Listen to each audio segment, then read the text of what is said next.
Well, this is where the torch relay will finish in about 4 hours from now. And as you can see, several hundred Chinese, mostly Chinese students have gathered here in Commonwealth Park to greet the arrival of the torch. But the real action is taking place a couple of kilometres from here, where the torch is due to begin its journey in about 45 minutes from now. Now, I've just returned from that location, from the arena, and I have to say it's a sea of Chinese faces. There must be at least 10,000 Chinese nationals there, many of them students bussed in from Sydney and Melbourne and Brisbane overnight, and there to support the torch, and they're being herded to one side of the arena. On the other side of the arena there are several hundred pro-Tibet supporters waving their blue and white flags, and the police are desperately trying to keep both sides apart.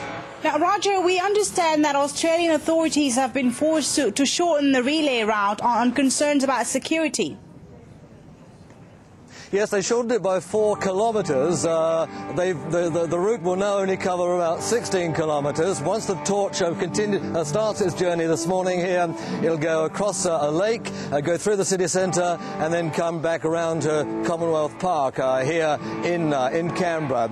The real issue here, of course, this morning is one of security and whether or not anybody will try to have a go at the flame like they did in London and Paris.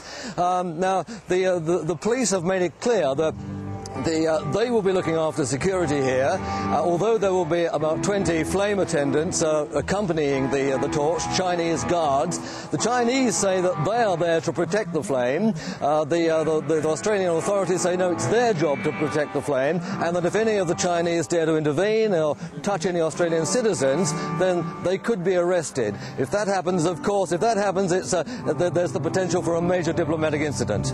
Roger Maynard reporting live from Australia, the Australian capital, Canberra, where the Olympic torch is due to begin its relay through the city in under an hour's time. Now, of course, we'll be following that for you here on France 24 as it happens. In other world news, U.S. Democratic presidential hopeful Hillary Clinton is back on the campaign trail after her decisive victory in the Pennsylvania primary on Tuesday.